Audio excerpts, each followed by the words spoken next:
Hal ini hanya dilakukan apabila memang diperlukan.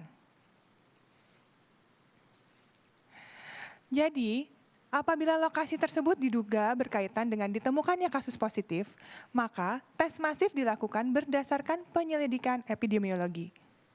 Sedangkan rapid test secara massal sering dilakukan di beberapa tempat keramaian seperti pabrik, pasar, kantor dengan tujuan menapis atau screening. Dan ini meminimalisir kalau ada orang yang membawa virus tapi tidak sakit dan kemudian berpergian secara bebas. Orang ini tentu akan membahayakan anggota masyarakat lainnya, terutama bagi yang rentan, seperti orang tua atau lansia dan mereka yang memiliki penyakit penyerta. Ini berarti rapid test membantu kita menemukan orang yang harus dirawat agar segera sembuh dan tidak malah menimbulkan komplikasi, dan membantu mengetahui jumlah orang yang membawa virus tapi tetap sehat. Mereka harus melindungi orang lain, jangan sampai kalau tidak ditanggulangi maka bisa menulari orang lain. Orang seperti ini bisa diisolasi mandiri di rumah atau fasilitas lain. Saudara-saudari sekalian, saya jelaskan sedikit tentang jenis-jenis dari tes COVID-19. Pertama yang sudah saya jelaskan tadi tentang rapid diagnostic test atau rapid test ini ada dua macam. Ada yang mengetes antibodi atau ada juga yang antigennya. Cara pemeriksaannya bisa dengan menggunakan sampel darah dan juga ada yang bisa menggunakan swab test. Sampel darah diambil dengan tusuk jarum di bagian jari dan cara pemeriksaannya dilakukan dengan mengambil spesimen yang ada di darah tersebut. Kemudian dilakukan pemeriksaan. Kemudian dengan swab test, pengambilannya adalah dengan mengambil spesimen melalui hidung dan juga tenggorokan. Alat rapid test seperti ini telah didistribusikan secara luas ke rumah sakit hingga puskesmas di seluruh Indonesia. Tujuannya untuk mendeteksi dini orang-orang yang beresiko tinggi tertular COVID-19. Nah, sekali lagi, kelompok sasaran ini didapatkan berdasarkan hasil surveillance. Jenis tes yang lain adalah tes PCR atau polymerase chain reaction. Bedanya, PCR adalah pemeriksaan berbasis laboratorium untuk melihat materi genetik yang disebut dengan RNA dari virus tersebut yang lalu dikirimkan ke laboratorium yang memiliki mesin PCR atau mesin pemeriksa TCM atau yang sebelumnya dikenal sebagai alat penguji TB yang diakui oleh WHO dan juga Kemenkes Republik Indonesia. Saat ini ada lebih dari 200 laboratorium yang siap menguji PCR. Lalu, buat apa tetap ada rapid test? Sebenarnya ada beberapa hal. Pertama, meski sudah banyak mesin PCR kita tetap terbatas. Jadi tidak mungkin dan tidak direkomendasikan seluruh penduduk di Indonesia ini dilakukan uji swab dengan mesin PCR. Kedua, untuk mengetahui prevalensi, yaitu sebagai basis data epidemiologi, seberapa banyak sih orang di Indonesia ini yang telah dan sedang terkena COVID-19. Ketiga, menekan beban biaya sistem kesehatan. Rapid test dengan hasil yang positif lah yang akan dilanjutkan ke tes PCR sebagai konfirmasi. Ingat, populasi kita sekitar 270 juta orang dan tersebar di belasan ribu pulau. Dan Indonesia itu besar dan luas, jadi kita harus cermat menggunakan sumber daya kita. Tim pakar gugus tugas penanganan percepatan COVID-19 kemarin telah mengingatkan, tidak semua orang perlu menjalani rapid test.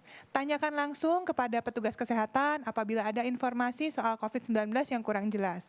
Bisa dengan mengunjungi situs resmi gugus tugas di covid19.go.id atau telepon ke 119 extension 9 atau gunakan layanan telemedis yang sudah banyak sekali tersedia. Mereka bahkan menyediakan konsultasi via handphone. Mari kita tetap lawan COVID-19 secara bersama, gotong royong dengan menggunakan informasi dan ilmu pengetahuan yang valid dan terverifikasi. Selanjutnya, untuk menyampaikan kinerja data hari ini, saya mempersilahkan Dr. Ahmad Yuryanto.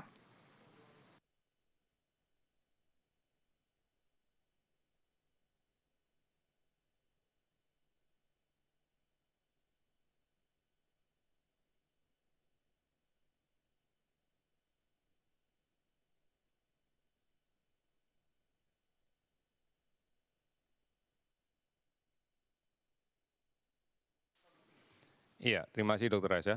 Saudara-saudara selamat sore.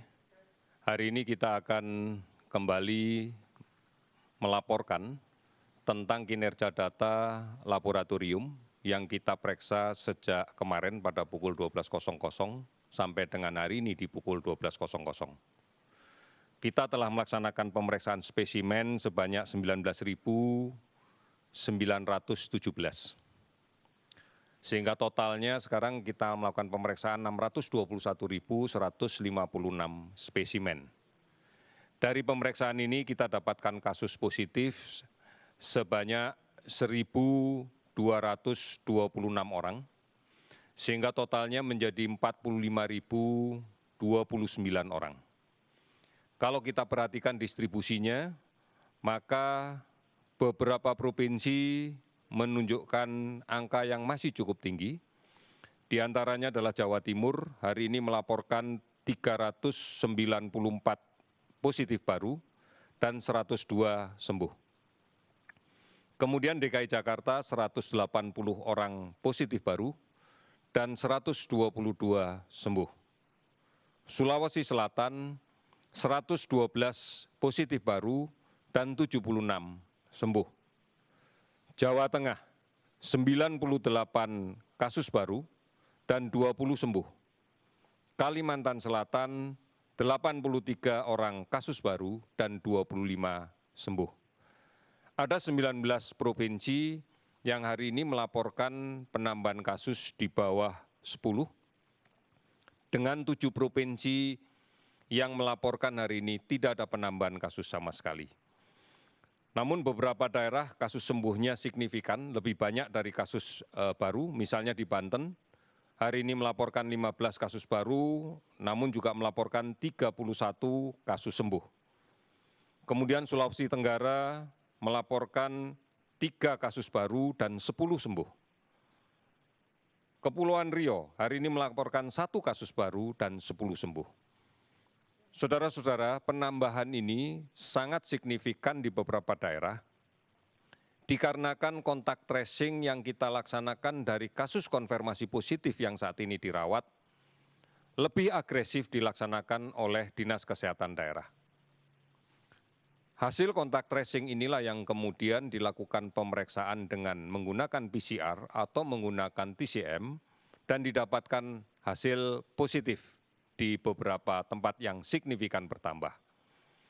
Ini adalah upaya kita untuk menjawab bahwa pemeriksaan harus dilaksanakan secara masif berbasis dari data kontak tracing yang dilaksanakan secara agresif.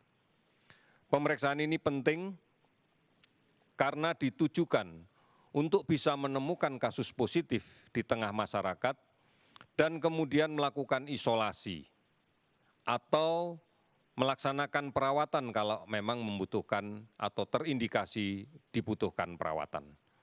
Ini menjadi penting agar tidak menjadi sumber penularan baru di tengah-tengah masyarakat.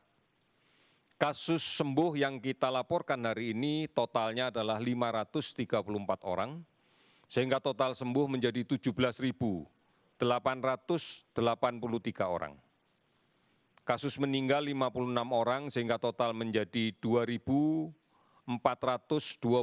orang. 438 kabupaten kota yang telah terdampak di 34 provinsi. Kita masih melakukan pemantauan terhadap orang dalam pemantauan sebanyak 37.336 orang. Pasien dalam pengawasan yang masih ketat kita lakukan pengawasan sebanyak 13.150 orang. Oleh karena itu, saudara-saudara sekalian, mari kita pahami data ini. Yang pertama, bahwa penambahan kasus ini disebabkan karena kontak tracing yang lebih agresif disertai dengan pemeriksaan yang masif. Tujuannya adalah untuk menemukan kasus positif dan melaksanakan isolasi ketat agar tidak menjadi sumber penularan di tengah masyarakat.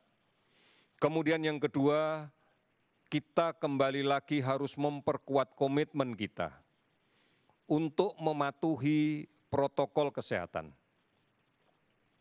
Menjaga jarak sekarang hendaknya menjadi kebiasaan yang baru. Karena kita tidak pernah tahu siapa yang membawa virus di sekitar kita. Oleh karena itu menjaga jarak tujuannya adalah untuk melindungi kita sendiri, agar tidak tertular, agar aman dari virus ini. Kemudian menggunakan masker adalah cara yang paling efektif.